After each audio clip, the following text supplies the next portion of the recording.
Buenos días. En marco al curso de Derecho Agrario, vamos a trabajar la semana número 8.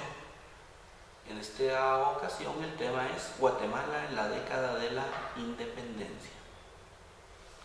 Objetivo: que el estudiante de la Universidad Rural de Guatemala comprenda el problema agrario al estudiar la historia de Guatemala en su independencia y la reacción de sus campesinos.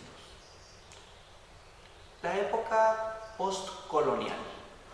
Esta época postcolonial surge en los años de 1821 a 1871, posterior a la independencia de Guatemala. La característica es que se pudo obtener la separación política y económica de Guatemala y España. Tomemos en consideración que en estas épocas existieron también las primeras constituciones políticas de la República de Guatemala, toda vez que Guatemala no tenía una constitución especial, no tenía una regulación específica, y definitivamente esta separación política se hacía en esta época postcolonial, y derivado de ello es que entonces nace nuestra primera constitución política de la República, pero que también se encontraba inmersa a las constituciones a nivel centroamericano. Guatemala obtuvo su independencia, como lo he referido, en el año 1821. Sin embargo, esta actividad no se trató de un proceso de liberación de las poblaciones indígenas, puesto que seguían el mismo ritmo de vida que en la época de la colonia. Es decir, existía explotación, miseria, esclavitud y principalmente carencia de tierras. En cuanto a esta independencia, es importante hacer referencia que el tema de la explotación a los campesinos, definitivamente todo partía de la forma en que se habían distribuido las tierras. Si recordarán el tema anterior, el tema de los latifundios, las tierras seguían siendo prestadas o seguían siendo otorgadas o habían sido otorgadas a las personas que en primer lugar tenían las características para poder tener este tipo de poder.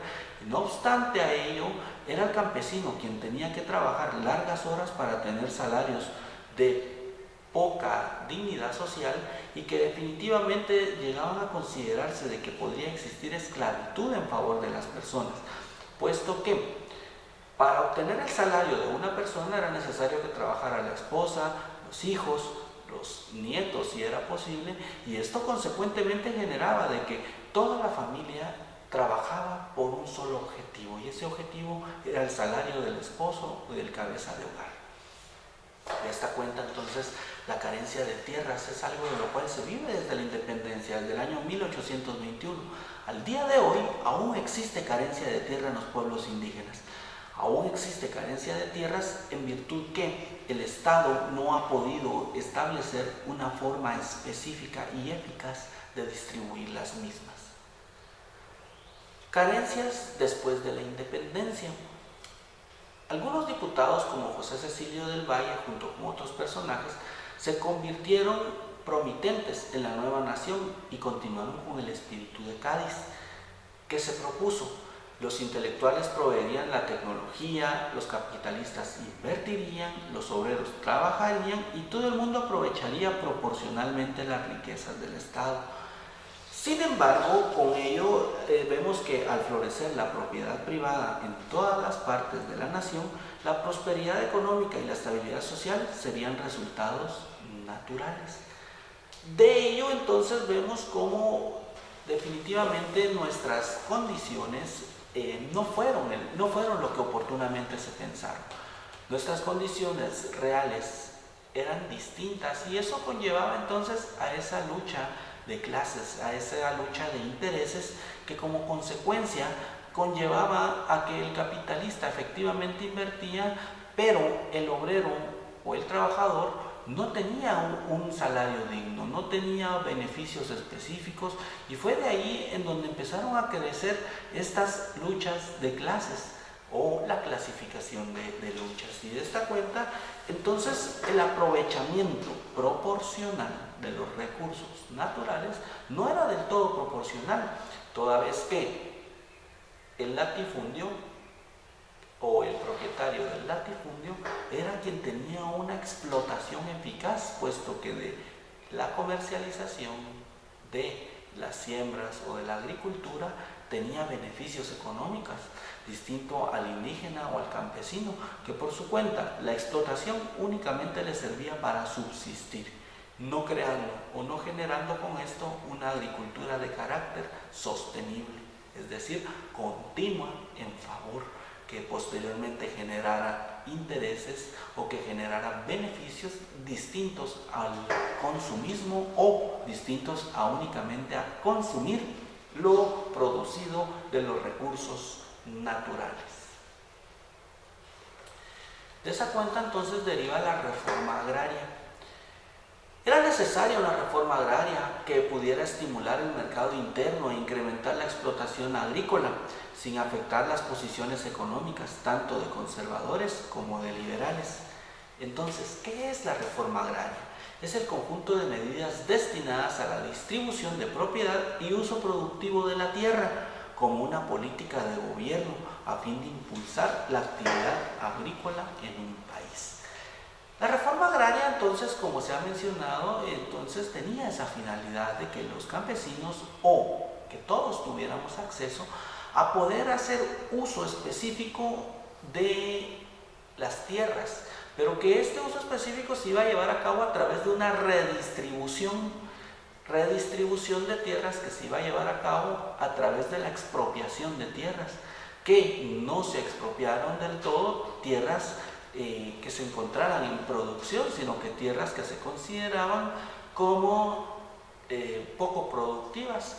De esa cuenta, pues la redistribución de tierras definitivamente conllevó a que los indígenas y campesinos tuvieran acceso a tierra para poder producir, hacer efectivo, ¿verdad?, esa agricultura sostenible, pero sin embargo existía la característica en la cual no bastaba solo con entregar la tierra, no bastaba solo con otorgar el derecho, sino que también era necesario establecer una propuesta específica, la cual la reforma agraria tenía como finalidad proponer el beneficio social, incentivar esa exportación de agricultura de nuestros campesinos, a efecto que ellos pudieran tener esos beneficios económicos derivados de la explotación de la tierra y definitivamente en cuanto al impulso agrícola del país. ¿Qué pasa entonces en los años siguientes a la independencia y posterior a la reforma agraria? Como lo hemos referido, en 1821 se da la independencia de Guatemala. En 1823 se da una independencia absoluta de México y la nueva Asamblea Constituyente decretó un impuesto del 7% a todas las fincas de las órdenes religiosas y de las cofradías. En 1825 la Asamblea promulgó la legislación agraria más importante del periodo, que se llamó Decreto 27, una ley que ejemplificó el espíritu del hombre como valle. En 1826 sobrevino una guerra civil. Durante esa época los conservadores no revocaron los decretos ni produjeron nuevas leyes agrarias.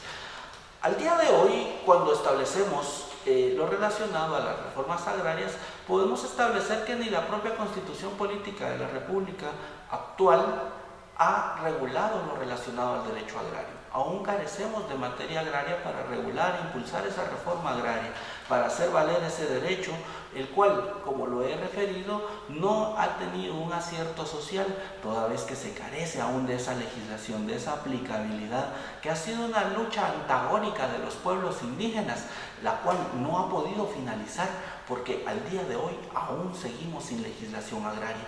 Claro, hemos tenido legislación como por ejemplo el decreto 900, la ley de transformación agraria, o hoy en día que tenemos la ley del fondo de tierras, pero estas leyes no impulsan una reforma agraria, no impulsan una aplicación agraria, sino que únicamente impulsan la forma en la cual se debe de dar posesión de tierras a los indígenas.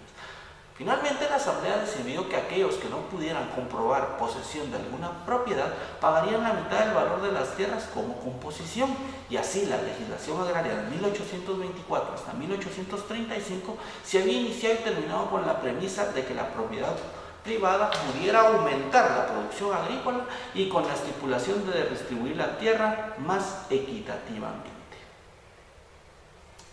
Cambios fundamentales de la corona derivados de independencia. Desaparecieron dos instituciones fundamentales de la corona. Número 1, el presidente, gobernador y el capitán general, es decir, en su momento el organismo ejecutivo. Y la poderosa y efectiva audiencia, es decir, el poder judicial. Esta reforma política y administrativa produjo gobiernos inoperantes, ineficientes y carentes de efectividad desde su inicio, en el año 1821.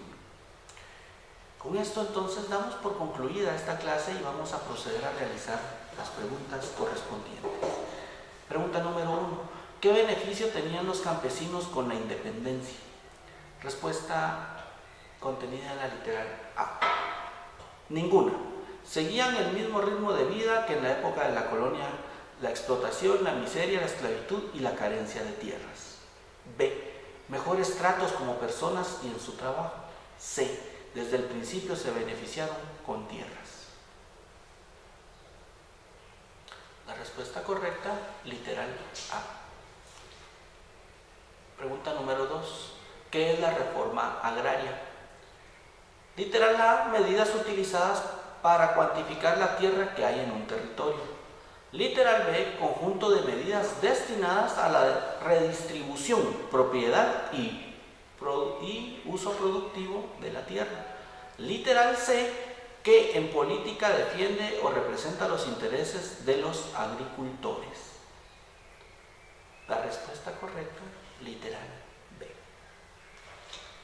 Pregunta número 3. ¿Cuál fue el primer decreto después de la independencia en Guatemala? Respuesta A. Decreto 7. Respuesta B. Decreto 17. Literal C. Decreto 27. Respuesta correcta, literal C. Muchas gracias por su atención.